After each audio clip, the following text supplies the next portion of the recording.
So I'm walking down towards Laval. It's funny, interesting that really they haven't cleaned the road today. So I don't think I've ever seen it like this.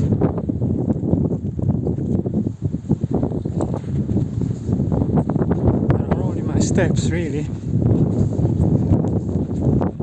And the drifting snow as well.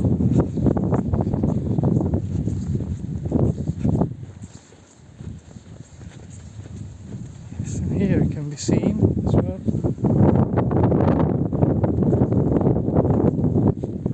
This is expected to die down later on, but probably not until the evening though, and tomorrow it should still be quite windy, but it will become quite milder, so all this snow will eventually go, actually quite quickly probably. There's still a lot of drifting snow.